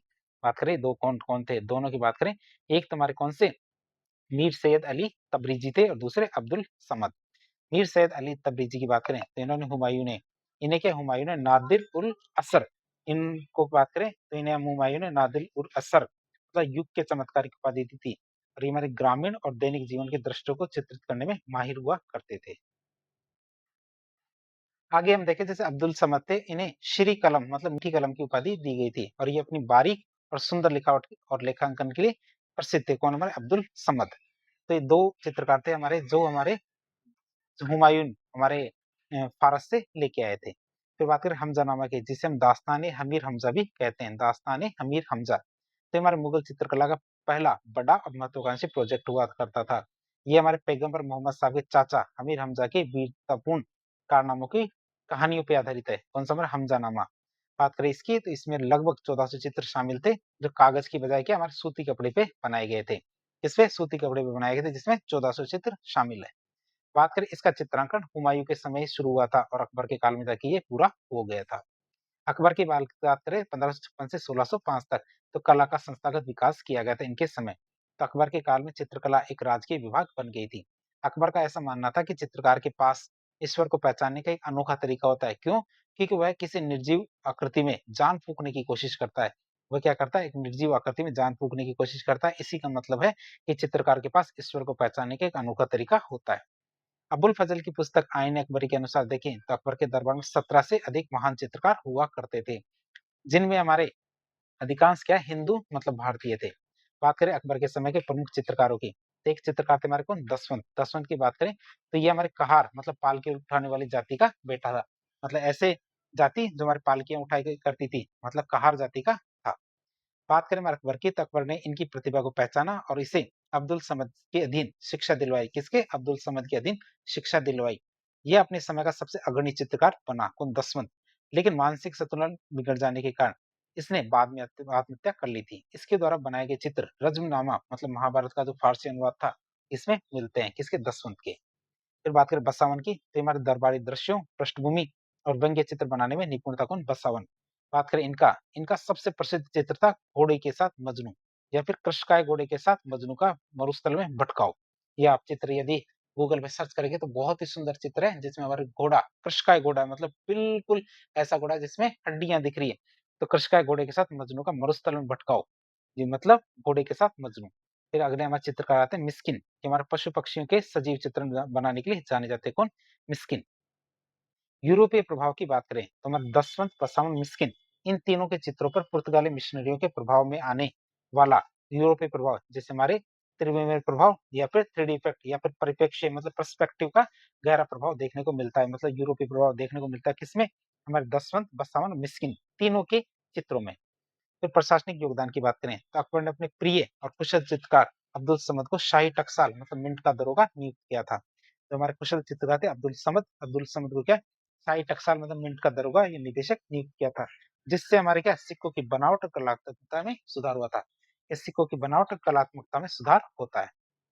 बात करें तकनीकी और शैलीगत विशेषताओं की, तकनीकी और शैलीगत विशेषताओं की बात करें तो रंगों का बदलाव, तो अकबर ने पहले केवल सुस्त या फिर शांत रंग जैसे हमारे हरे रंग का प्रयोग अधिक होता था। अकबर से पहले क्या, हमारे केवल सुस्त या फिर शांत रंग जैसे हमारे हरे रंग होते थे, इनका प्रयोग ज्यादा ज्यादा होता था। अकबर के समय चमकदार लाल, पीले और नीले रंग का प्रयोग भी शुरू हो गया था। किसका, हमारे लाल, पीले और नीले रंगों का व्यापक उपयोग शुरू हो गया था। गोलाकार ब्रश के प्रयोग की बात करें तो रेखाओं को गोलाई और गहराई देने के लिए, या रेखाओं को गोलाई और गहराई देने के लिए गोलाकार ब्रश का इस्तेमाल शुरू हो गया था। प्रमुख ग्रंथों की बात करें तो इस काल में मतलब अकबर के काल में रज्मनामा, जिसे हम कहते हैं महाभारत कहते हैं, तूतीनामा जो एक तोते की कहानी है, और खासनामा जैसी हमारे ऐतिहासिक और पौराणिक पांडुलिपियों का बड़े पैमाने पर सचित्र निर्माण हुआ था, या सचित्र निर्माण हुआ था। इस समय हमारे व्यक्तिगत चित्रों मतलब जो हमारे पोर्ट्रेट्स होते थे, जिन्हें फारसी में हम क्या कहते हैं, शबीह कहते हैं, इसकी शुरुआत हो गई थी। फिर बात करें अगला हमारे जहांगीर का काल, जिसे हम चित्रकला का स्वर्णकाल या गोल्डन एज कहते हैं, 1605 से 1627 तक। बात करें इसकी तो जहांगीर का काल मुगल चित्रकला के इतिहास का चरमोत्कर्ष था। जहांगीर स्वयं एक अद्भुत पारखी था, कला समीक्षक था। उनकी अपनी जो आत्मकथा थी तुझे की जहांगीरी, उसमें उन्होंने गर्व से कहा था, क्या कहा था तुझे की जहांगीरी में, कि मेरी चित्रकला में रुचि और पहचान इस स्तर की है, मेरी चित्रकला में रुचि और पहचान इस स्तर की है कि यदि कोई मृत या जीवित, या यदि कोई मृत या जीवित चित्रकारों का सामूहिक चित्र मेरे सामने लाया जाए, मतलब ऐसा चित्र जिसमें कोई ऐसा चित्रकार है जो अब बहुत पहले मर चुका है, तो मेरे सामने ऐसा चित्र लाया जाए जो सामूहिक रूप से बनाया गया है, मतलब सबने मिलके बनाया है, तो मैं केवल उसका चेहरा देख के बता सकता हूँ कि आंख किसने बनाई है और आंख की भौहें किसने बनाई है और चेहरा किसने रंगा है। तो मैं इतना इस स्तर का जानकार और मेरी इतनी रुचि है। और ये सब किसने लिखा, तुझुके जहांगीरी ने। जहांगीर ने कला को संगठित करने के लिए आगाह रजा, एक हैराती चित्रकार थे, उनके नेतृत्व में आगरा में एक भव्य चित्रशाला या आर्ट स्टूडियो की स्थापना भी की थी। बात करें उनके समय के प्रमुख दरबारी जो चित्रकार थे और उनकी उपाधियों की, एक थे हमारे उस्ताद मंसूर। बात करें इनकी विशेषज्ञता की तो पशु पक्षियों और वनस्पतियों का इन्होंने सजीव चित्रण किया था। उपाधि कौन सी मिली थी, नादिर उल असर मतलब युग का अनूठा, ये उपाधि मिली हुई थी। उनके कार्य प्रसिद्ध चित्र की बात करें तो इन्होंने साइबेरिया का दुर्बल सारस या साइबेरिया का दुर्लभ सारस, बंगाल का अनोखा लाल पुष्प, ये उन्होंने चित्र बनाए थे। फिर अगले हमारे चित्रकार आते हैं अबुल हसन। अबुल हसन की बात करें तो मानव छवियां मतलब पोर्ट्रेट्स और दरबारी दृश्य उन्होंने बनाए थे। इनको उपाधि की बात करें नादिर उज जमा, या नादिर उज जमा अपने समय का आश्चर्य, नादिर उज जमा की उपाधि दी गई थी, जिसका मतलब होता था अपने समय का आश्चर्य। तो तुझे जहांगीरी का मुख्य पृष्ठ और लंदन के म्यूजियम में रखे चिनार के पेड़ पर अनंत अनगिनत जो गिलहरियाँ हैं, ये 2 हमारे जो चित्र थे हमारे किसने बनाए थे? अबुल हसन ने। एक तो तुझुक-ए जहाँगीरी जो पुस्तक है, उसका मेन पेज इन्होंने बनाया था और लंदन के म्यूज़ियम में सुरक्षित चिनार के पेड़ पर अनगिनत गिलहरियाँ, ये चित्र भी उन्होंने बनाया था, जो कहाँ है? लंदन के म्यूज़ियम में रखी हुई है। तो बिशनदास की बात करें, तो छवि मतलब जो व्यक्तिगत छवि चित्र बनाने में सिद्धहस्त मतलब पोर्ट्रेट चित्रकारी में सिद्धहस्त कौन हमारे? बिशनदास। तो जहांगीर ने इन्हें फारस, ईरान के शाह अब्बास और उनके शाही परिवार के चित्र बनाने के लिए विशेष दूत बनाकर भेजा था। दौलत की बात करें तो हमारे छवि चित्र और पांडुलिपि अलंकरण के लिए इनको जाना जाता है। या छवि चित्र और पांडुलिपि अलंकरण के लिए इनको जाना जाता है और इसने क्या अपने साथी चित्रकार जैसे हमारे बिशनदास, गोवर्धन, इनके भी कई स्केच और चित्र बनाए थे। फारूक बेग की बात करें, दक्कनी और मध्य एशियाई शैली का प्रभाव था। इनकी शैली की बात करें तो इनमें हमारे क्या दक्कनी और मध्य एशियाई शैली का प्रभाव था। तो इसने हमारे बीजापुर के सुल्तान इब्राहिम आदिल शाह द्वितीय का प्रसिद्ध चित्र बनाया था। किसका? इब्राहिम आदिल शाह द्वितीय का प्रसिद्ध चित्र बनाया था किसने? फारूक बेग ने। फिर मनोहर की बात करें तो दरबारी शिकार और शाही जुलूस के दृश्य इन्होंने बनाए थे। क्या? दरबारी शिकार और शाही जुलूस के दृश्य इन्होंने बनाए थे। ये प्रसिद्ध चित्रकार बसावन का बेटा था। कौन था हमारा? बसावन का बेटा था ये प्रसिद्ध चित्रकार। हालांकि बहुत ज्यादा कुशल था, लेकिन जहांगीर ने अपनी आत्मकथा में इसका व्यक्तिगत उल्लेख नहीं किया था। शायद प्रशासनिक या व्यक्तिगत कारणों से जो मनोहर थे, इनका हमारे क्या आत्मकथा में व्यक्तिगत उल्लेख कहीं भी नहीं किया था। बात करें जहांगीर कालीन चित्रकला की क्रांतिकारी विशेषताओं के बारे में। विशेषताओं के बारे में देखें इनकी, तो पहली विशेषता आती है ईरानी प्रभाव की समाप्ति। तो अकबर के समय तक तो हमारे फारसी प्रभाव जैसे हमारे सपाट चित्र, ज्यामितीय रेखाएं ये सब थी, वह हमारे क्या जहांगीर के समय लगभग समाप्त हो चुकी थी और विशुद्ध भारतीय या फिर यथार्थवादी जो यूरोपीय प्रभाव इनके अंदर आ गया था। फिर हाशिए छोड़ना मतलब मार्जिन बॉर्डर छोड़ना। उसकी बात करें जैसे ये हमारे ये पेज है, तो पेज के बगल में ये जो हमारी साइड में छोड़ी हुई है, इसको हम क्या कहते हैं? मार्जिन्स कहते हैं। तो हमारे चित्रों के अंदर मार्जिन या बॉर्डर बनाना शुरू हो गया था। तो चित्रों के चारों ओर चौड़े और अलंकृत हाशिए मतलब बॉर्डर्स बनाने की परंपरा शुरू हो गई थी और इन हाशियों में अक्सर सोने के पानी मतलब गोल्ड लीफ के से चिड़ियों, बेल बूटों और जंगलों के दृश्य बनाए जाते थे। जो हाशिए होते थे, बॉर्डर्स होते थे, इसमें हमारे क्या अक्सर सोने के पानी मतलब जो गोल्ड लीफ से क्या है हमारे चिड़ियों, बेल बूटों और जंगलों के दृश्य बनाए जाते थे।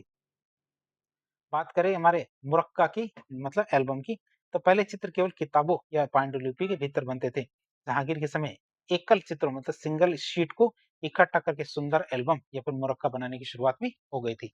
प्रकृति और यथार्थवाद की बात करें तो युद्ध के दृश्यों के बजाय शांत प्रकृति, संतों के बैठकों, शिकार के सजीव दृश्यों और शिकार किए गए जानवरों के सटीक चित्र बनाने जाने शुरू कर दिए गए थे। यथार्थ प्रकृति और यथार्थवाद की बात करें तो ये हमने बात की जहांगीर काल की जो चित्रकला थी उसकी विशेषताओं की। अब देखेंगे शाहजहां काल की भव्यता और प्रतीकात्मकता की। शाहजहां का मुख्य प्रेम वास्तुकला मतलब ताजमहल और लाल किले से हम देख सकते हैं, इसलिए चित्रकला पर उनका ध्यान अकबर और जहांगीर जितना नहीं था। फिर भी उनके काल में चित्रकला बंद नहीं हुई थी, बल्कि उनका स्वरूप बदल गया था। बात करें चटकीले भव्य रंगों की, तो इस समय चित्रों में सोने, चांदी और बहुत गहरे चटकीले रंगों का प्रयोग होना ज्यादा हो गया था, जिससे हमारे चित्रों में एक दरबारी तड़क भड़क दिखाई देती है। प्रमुख चित्रकारों की बात करें तो इस काल के मुख्य चित्रकारों में फकीर उल्लाह जो चित्रशाला के प्रधान थे और हाशिम खां, ये हमारे उनके उस समय के चित्रकार थे। प्रसिद्ध चित्रकार कौन कौन से? हमारे फकीर उल्लाह और हाशिम खां। प्रतीकात्मक चित्रण की बात करें, सिंबोलिज्म की बात करें, तो शाहजहां के समय चित्रों में राजा के सिर के पीछे शाहजहां के समय क्या राजा चित्रों में राजा के सिर के पीछे आभा मंडल तो हेवलो मतलब दिव्य प्रकाश चक्र बनाने की शुरुआत बहुत ज्यादा बड़े पैमाने पे शुरू हो गई थी, जो राजा को एक दिव्य पुरुष के रूप में दिखाता था। क्या राजा को क्या एक दिव्य पुरुष के रूप में दिखाता था।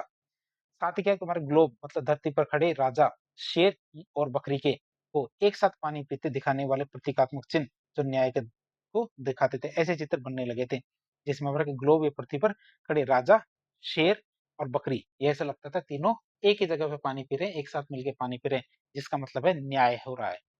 फिर बात करें औरंगजेब की बात, जिस समय हमारी चित्रकला का पतन हो जाता है, तो औरंगजेब अपनी कट्टर धार्मिक और रूढ़िवादी विचारधारा के कारण औरंगजेब क्या अपनी कट्टर धार्मिक और रूढ़िवादी विचारधारा के कारण ललित कला जैसे हमारे संगीत, चित्रकला, नृत्य इन सब का विरोधी था। वह हमारे इस्लाम के उन नियमों को कड़ाई से मानता था जो हमारे जीवित प्राणी के चित्रण को वर्जित करते हैं। ये जीवित प्राणी के चित्रण को वर्जित करते हैं, उन नियमों को कड़ाई से मानता था। प्रतिबंध की बात करें तो औरंगजेब ने दरबार से चित्रकारों को निकाल दिया था और चित्रकला पर पूरी तरह से प्रतिबंध लगा दिया था। कला के विनाश की बात करें तो उसने हमारा सिकंदरा आगरा में स्थित अकबर के मकबरे की दीवारों पर बने जो सुंदर भित्ति चित्र थे, फ्रेस्को पेंटिंग थी, उनको भी क्या चूने से पुतवा दिया था। तो बात करें प्रांतीय शैलियों का उदय की सकारात्मक प्रभाव की बात करें, प्रांतीय शैलियों का उदय, तो औरंगजेब ने इन कदम का भारतीय कला पर एक अप्रत्यक्ष और सकारात्मक प्रभाव पड़ा। तो जो हमारे जो जो खिलाफ था हमारे औरंगजेब चित्रकला के, तो इस चीज का भारतीय कला पे बहुत ही सकारात्मक प्रभाव पड़ा। दिल्ली दरबार से निकाले गए चित्रकार देश के अन्य हिस्सों में, जैसे हमारे राजस्थान में राजपूती शैली, पंजाब और हिमाचल की पहाड़ियों में पहाड़ी या कांगड़ा शैली, और दक्कन मतलब हैदराबाद और मैसूर के जो क्षेत्रीय राजाओं के पास चली गई थी, जिससे हमारे भारत में कई खूबसूरत क्षेत्रीय चित्रकला शैलियों का जन्म होता है, विकास होता है। मुगल चित्रकला बाबर के समय एक विचार के रूप में शुरू हुई थी और हुमायूं के समय उसने आकार लिया था। अकबर के समय वो संगठित हुई थी, जहांगीर के समय उसने अपनी कलात्मकता का शिखर मतलब स्वर्ण छुआ था। शाहजहां के समय वो वैभवशाली बनी और औरंगजेब के समय बिखर कर देश के कोने कोने में बिखर गई थी, फैल गई थी। तो इस तरह हमने जो मुगलकालीन चित्रकला के बारे में देखा। अब हम देखेंगे मुगल कालीन संगीत कला के बारे में, म्यूजिक आर्ट के बारे में देखेंगे। बात करें मुगल काल की, तो मुगल काल में चित्रकला और वास्तुकला के साथ साथ संगीत कला मतलब म्यूजिक का भी अभूतपूर्व विकास हुआ था। और ये वो समय था जब हमारा फारसी मतलब ईरानी संगीत और भारतीय पारंपरिक भारतीय शास्त्रीय संगीत का आपस में गहरा मिलन हुआ था, जिससे हमारे कई जो गायन शैलियों और वाद्य यंत्रों का जन्म होता है। हमारे कई क्या गायन शैलियों और वाद्य यंत्रों का जन्म होता है। बात करें हमारे अकबर की, 1556 से 1605 तक दरबारी संगीत का चरमोत्कर्ष था। अकबर के समय की बात करें तो अकबर का काल संगीत कला के लिए, अकबर का काल क्या संगीत कला के लिए एक महान युग था। अबुल फजल की एक पुस्तक थी आईन अकबरी, तो उस किताब के अनुसार देखें तो अकबर के दरबार में 36 उच्च कोटि के संगीतकार थे, जिनमें हमारे हिंदू और मुस्लिम दोनों ही शामिल हुआ करते थे।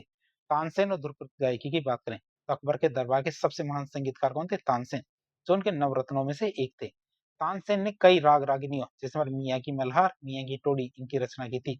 और इनके समय हमारे क्या ध्रुपद गायकी का विशेष विकास हुआ था। किसके समय? हमारे तानसेन के समय। और इनका दूसरा नाम असली नाम क्या था? रामरत्नु पांडे था। आप इसे याद रखेंगे, रामरत्नु पांडे था इनका, तानसेन का असली नाम।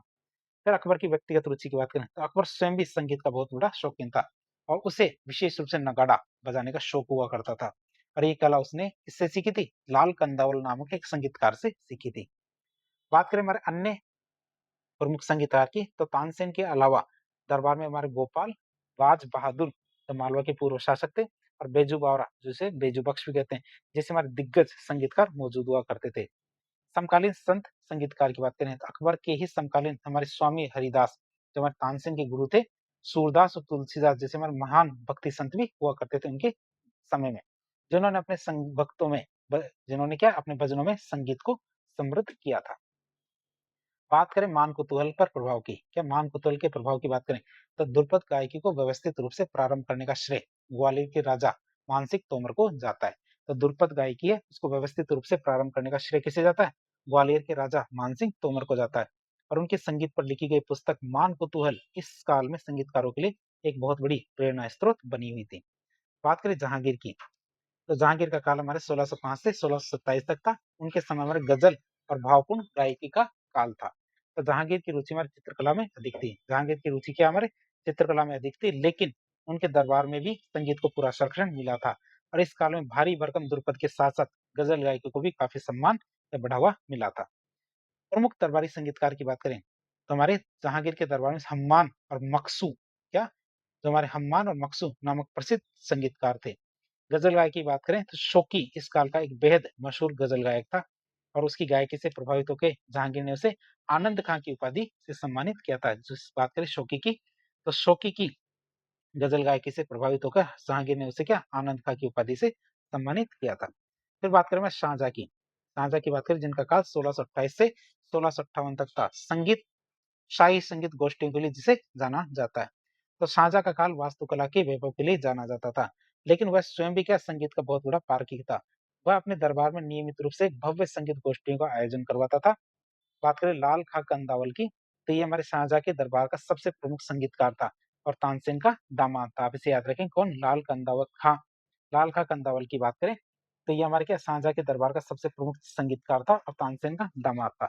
उसकी अद्भुत गायकी के कारण शाहजहां ने उसे गुण समुद्र मतलब गुणों का समुद्र की महान उपाधि दी थी। अन्य संगीतकार की बात करें तो लाल खां के अलावा खुशहाल खां और विश्राम खां भी हमारे शाहजहां के दरबार में प्रतिष्ठित गायक हुआ करते थे। बात करें औरंगजेब की, तो हमारे एक रोचक विरोधाभास की बात करें तो औरंगजेब का काल मुगल संगीत के इतिहास में सबसे अजीब और विरोधाभासी कॉन्ट्राडिक्टरी माना जाता है। व्यक्तिगत निपुणता की बात करें तो कट्टर धार्मिक होने के बावजूद औरंगजेब स्वयं बहुत ही कुशल वीणा वादक था। खुद के हमारे कट्टर धार्मिक होने की वजह से बावजूद के हमारे औरंगजेब खुद भी हमारे बहुत कुशल वीणा वादक था। बात करें संगीत पर प्रतिबंध की तो इस्लाम के नियमों का हवाला देते हुए उसने अपने दरबार में संगीत को पूरी तरह से प्रतिबंध लगा दिया था और सभी गायकों और वादकों को दरबार से बाहर निकाल दिया था। इनके समय में वाद्य यंत्रों का जनाजा निकाला गया। जब बेरोजगार संगीतकारों ने विरोध जताने के लिए वाद्य यंत्रों के एक अर्थी मतलब जनाजा निकाला तो औरंगजेब के महल से नीचे उतरे। क्या औरंगजेब के महल से नीचे उतरे तो औरंगजेब ने उन्हें कहा कि इन्हें इतनी गहराई में दफनाना कि इनकी आवाज कभी बाहर न आ सके। बात करें सर्वाधिक संगीत ग्रंथों की रचना की तो इससे दिलचस्प बात यह है सबसे दिलचस्प बात यह है कि पूरे मुगल काल में संगीत पर सबसे अधिक पुस्तकें औरंगजेब के समय ही लिखी गई थी। जब संगीतकारों को दरबार से बाहर निकाल दिए गए तो उन्होंने प्रांतीय शासकों के यहाँ शरण ले ली और अपना समय संगीत के सिद्धांतों को लिखने में लगाया। फारसी अनुवाद की बात करें तो इसी काल में हमारे फकीरुल्लाह ने राजा मानसिंह तोमर की प्रसिद्ध पुस्तक मान पुतोल का फारसी भाषा में अनुवाद किया, जो उस समय के संगीतकारों के लिए एक मील का पत्थर साबित हुआ था। मुगल काल ने भारतीय संगीत को राजमहलों का संरक्षण दिया। तो मुगल काल ने भारतीय संगीत को राजमहलों का संरक्षण दिया। जो संगीत केवल पहले क्या है केवल मंदिरों मतलब भक्ति संगीत तक ही सीमित था, वो हमारे दरबारों में आके अधिक कलात्मक और परिष्कृत मतलब रिफाइंड हो गया था।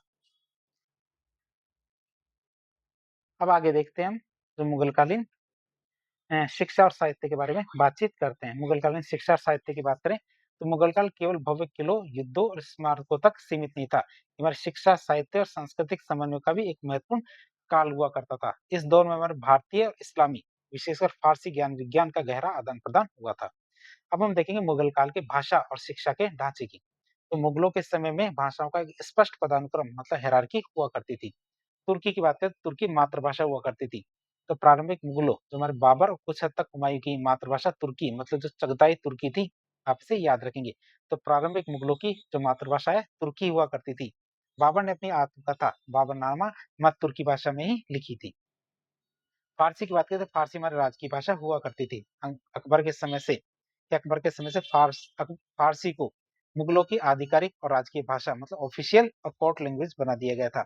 इसका उद्देश्य क्या प्रशासन में एक रूपता लाना था। हमारा इसका उद्देश्य क्या था प्रशासन में एक रूपता लाना था। अरबी की बात करें तो अरबी हमारी धार्मिक भाषा हुआ करती थी कि चूंकि कुरान क्या अरबी में है थी, इसलिए यह धार्मिक मामलों और इस्लामी कानूनों का मुख्य भाषा रही थी। तो तुर्की तो हमारी मातृभाषा थी, फारसी राजकीय भाषा और अरबी हमारी धार्मिक भाषा हुआ करती थी मुगलों के टाइम।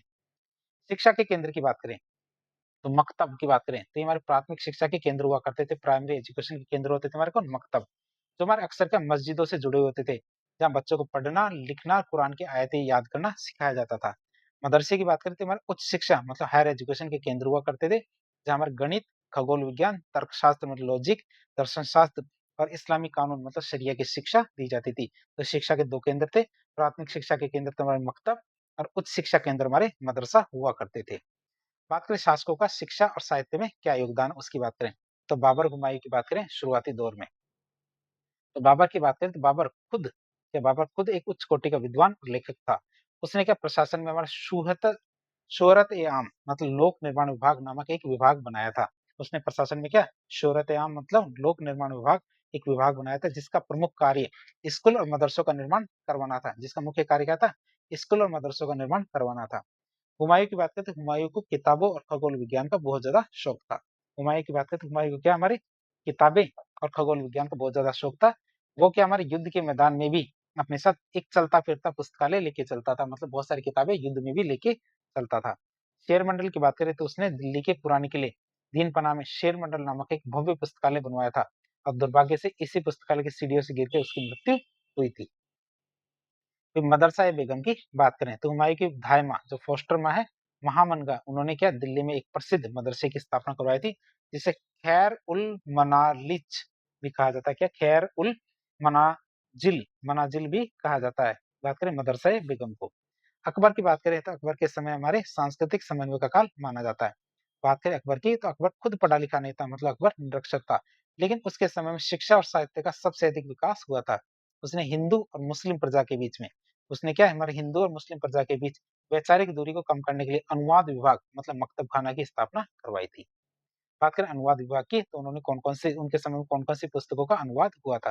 जैसे महाभारत की बात करें तो फारसी नाम रखा गया हमारे रज़्मनामा, मतलब जो हमारी युद्धों की पुस्तक है महाभारत। फारसी अनुवाद किसने किया? फैजी, बंदायूनी और नकीब खान ने।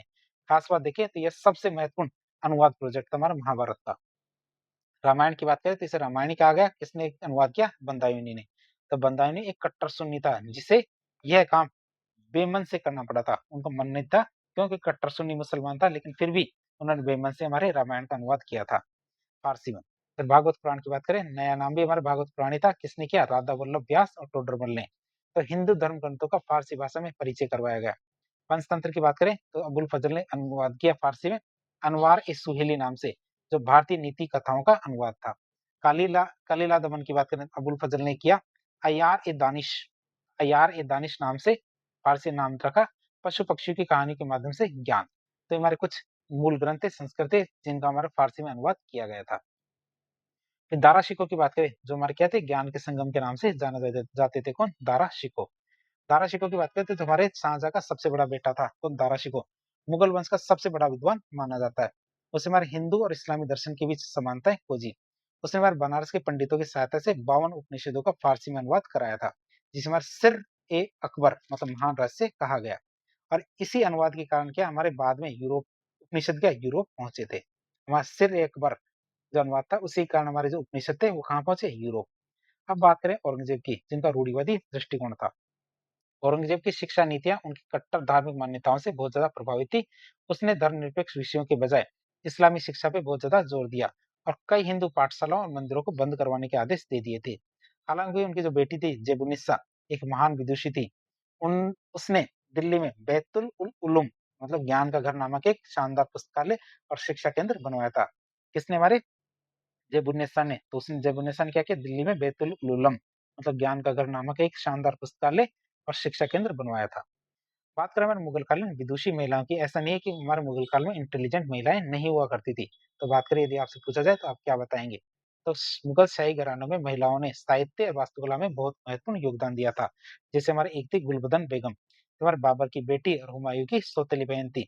अकबर के विशेष अनुरोध पे इन्होंने हुमायूंनामा की रचना की थी, जो हमारे प्रारंभिक मुगल इतिहास का बहुत ही प्रमाणिक और व्यक्तिगत विवरण था। अगली हमारी इंटेलिजेंट महिला थी नूरजहां।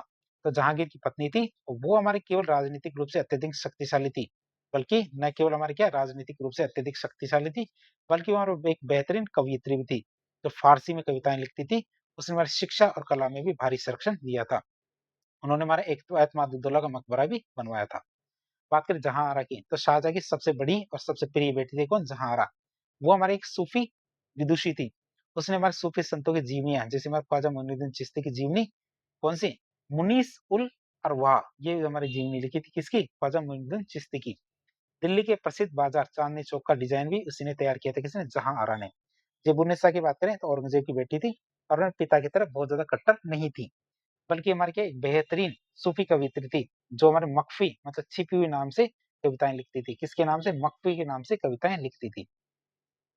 बात करें मुगल कालीन शिक्षा व्यवस्था का मुख्य उद्देश्य भले ही प्रशासनिक और धार्मिक अधिकारियों को तैयार करना होता था, लेकिन अनुवाद विभाग और शाही महिलाओं के योगदान ने भारत के बौद्धिक इतिहास में एक नई परंपरा गंगा जमुनी तहजीब को जन्म दिया था।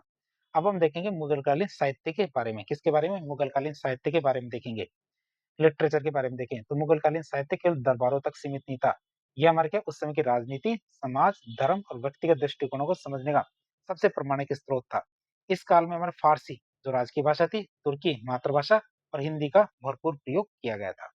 मतलब उस समय बहुत ज्यादा विकास होता है। तो बाबर और हुमायूं के समय की बात करें, जो उनके आत्मकथा और संस्मरण है, उनके युग की बात करें तो प्रारंभिक मुगल शासकों का जीवन युद्धों और भागदौड़ में बीता था। इसलिए उनके साहित्य में व्यक्तिगत अनुभव जो संस्मरण है उनकी झलक उनमें अधिक दिखती थी। मतलब उनके जो व्यक्तिगत अनुभव उन्हीं में उनकी झलक दिखती थी कि उनका काल में क्या क्या हुआ था। बाबर की बात करें तो यह केवल यह केवल एक योद्धा नहीं बल्कि एक उच्च कोटि का विद्वान भी था। बाबर क्या था? योद्धा तो था ही था, लेकिन एक उच्च कोटि का विद्वान भी था। उन्होंने किताब लिखी बाबरनामा, जो हमारे तुर्की बाबरी के नाम से जानी जाती है। ये हमारे बाबर की आत्मकथा है, जो हमारे मूल रूप से हमारे तुर्की मतलब चगताई तुर्की भाषा में लिखी गई है। इसमें हमारे भारत की जलवायु, जीव जंतुओं और राजनीतिक स्थिति का यथार्थ वर्णन किया गया है। बात करें दीवान की, तो ये तुर्की भाषा में रचित या तुर्की भाषा में रचित बाबर की कविताओं का संग्रह कौन सा? दीवान। खते बाबरी की बात करें तो बाबर ने लेखन की इस नई लिपि मतलब स्क्रिप्ट का आविष्कार भी किया था, जिसे खते बाबरी कहते हैं। हुमायूं के टाइम की बात करें तो हुमायूं के जीवन की उथल-पुथल को उसके दरबारियों और परिजनों ने कलमबद्ध किया था। उस खुद नहीं कर पाए, लेकिन उनके जो दरबारी थे और परिजन थे, उन्होंने इनकी पुस्तकें लिखी थी। हुमायूंनामा की बात करें तो इसे हमारे हुमायूं की बहन गुलबदन बेगम ने अकबर के विशेष आग्रह पर लिखना शुरू किया था। किससे? हुमायूंनामा के। बात करें इस ग्रंथ की तो इसके दो भाग हैं। पहला भाग तो हमारे बाबर का इतिहास है, दूसरा हमारे हुमायूं का इतिहास है। और इसकी अंतिम मूल पांडुलिपि आज भी हमारे लंदन के संग्रहालय में सुरक्षित रखी गई है। किसकी? हुमायूंनामा की। फिर तज़किरात उल वाक़ियात की बात करें तो हुमायूं के निजी सेवक मतलब नौकर है, नौकर कौन? जोहर आफ्ताबजी, उनके द्वारा लिखित यह ग्रंथ हुमायूं के निर्वासन और कठिनाइयों का आंखों देखा हाल बताता। कौन सा? तज़किरात उल वाक़ियात। फिर कानून ए हुमायूनी की बात करें तो खोंद मीर के द्वारा रचित इस पुस्तक यह पुस्तक हुमायूं के प्रशासन और नियमों पर प्रकाश डालती है। फिर तारीख ए रशीदी की बात करें तो इसे हमारे मिर्जा हैदर दोगलत मतलब जो बाबर के चचेरे भाई थे, उन्होंने लिखी थी। कौन सी? तारीख ए रशीदी, जो हमारे कश्मीर और मध्य एशिया के इतिहास के बारे में जानकारी देती है। बात करें अकबर की तो अकबर के ऐतिहासिक ग्रंथों का स्वर्ण काल की बात करें। अकबर का काल क्या था? हमारे ऐतिहासिक ग्रंथों का स्वर्ण काल था। तो अकबर ने साहित्य और इतिहास लेखन को एक संस्थागत मतलब डिपार्टमेंटलाइज कर दिया था। उसके काल में फारसी साहित्य अपने चरम पे पहुंच गया था। फिर अबुल फजल का योगदान की बात करें, अबुल फजल के योगदान की बात करें तो अबुल फजल अकबर के नवरत्नों में से एक था और उसका मुख्य इतिहासकार था। बात करें अकबरनामा की, ये अकबर के शासनकाल का आधिकारिक और सबसे बड़ा इतिहास है। अकबरनामा की बात करें तो अकबर के शासनकाल का आधिकारिक और सबसे बड़ा इतिहास है, जो हमारे 3 भागों में बटा हुआ है। पहला भाग की बात करें अकबरनामा की तो तैमूर से लेकर हुमायूं तक का इतिहास है अकबरनामा में। दूसरे भाग की बात करें तो अकबर के शासनकाल के प्रारंभिक वर्षों का इतिहास हमारे दूसरे भाग में। तीसरे भाग की बात करें, तीसरे भाग को हम क्या बोलते हैं? आईने अकबरी कहते हैं। तीसरे भाग को हम क्या कहते हैं? आईने अकबरी कहते हैं। और ये सबसे महत्वपूर्ण हिस्सा है और ये खुद 5 भागों में विभाजित है। इसमें हमारे अकबर के प्रशासन, सेना, राजस्व व्यवस्था और भूगोल का ये हमारे क्या-क्या? प्रशासन, सेना, राजस्व व्यवस्था, भूगोल इसका विस्तृत सांख्यिकीय है मतलब स्टैटिस्टिकल डेटा है। इसके अंतिम भाग में स्वयं अबुल फजल की जीवनी भी लिखी गई है। तो इंशा ए अबुल फजल की बात करें तो ये हमारे अबुल फजल के द्वारा लिखे गए अकबर के राजकीय पत्रों और फरमानों का संग्रह है।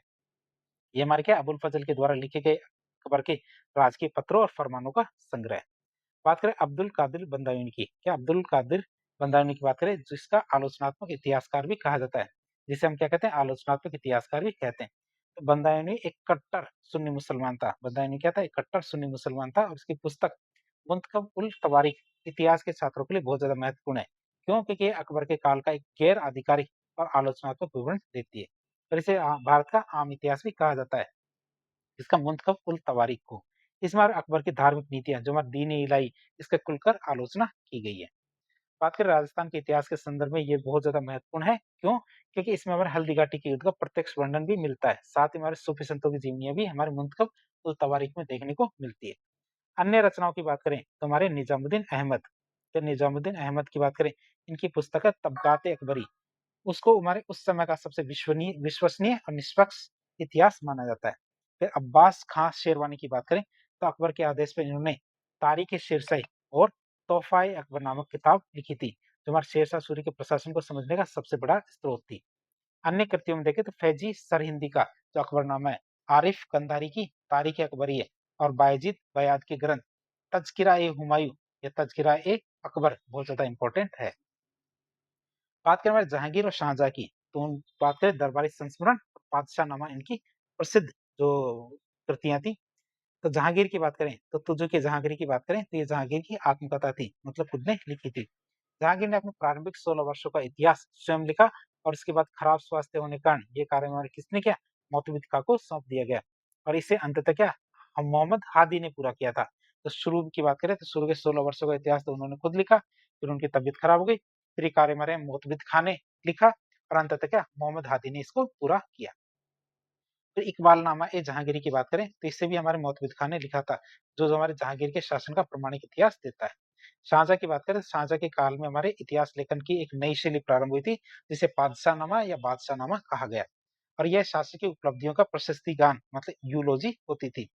कई लेखकों ने इस शीर्षक से बहुत सारी किताबें लिखी थी, जिसे प्रथम बादशाहनामा की बात करें तो मोहम्मद कजी अमीन कजवीनी ने, बात करें सबसे प्रसिद्ध बादशाहनामा की बात करें तो अब्दुल हमीद लाहौरी ने लिखी थी, जहाँ हमारे शाहजहाँ के शुरू के 20 वर्षों का वर्णन था।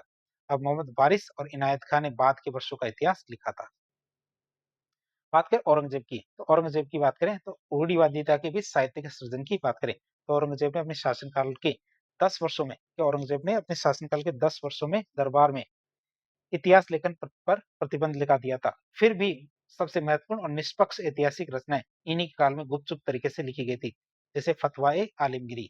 तो औरंगजेब की देखरेख में उलेमा, जो हमारे इस्लामी विद्वान थे, उनके एक बोर्ड के द्वारा तैयार किया गया ग्रंथ था, कौन सा? फतवाए आलमगीरी। ये हमारे क्या इस्लामिक कानून मतलब शरिया का सबसे बड़ा संकलन है। आलमगीरनामा की बात करें तो कासिम शिराजी के द्वारा लिखित ये हमारा औरंगजेब के शुरुआती 10 वर्षों का आधिकारिक इतिहास है क्या? आलमगीरनामा। फिर खाफी खां की बात करें तो इनकी पुस्तक थी मुंतखब उल लुबाब। ये बहुत ज़्यादा प्रसिद्ध थी, जिसे इन्होंने अंग्रेज औरंगजेब से छिपाकर लिखा था।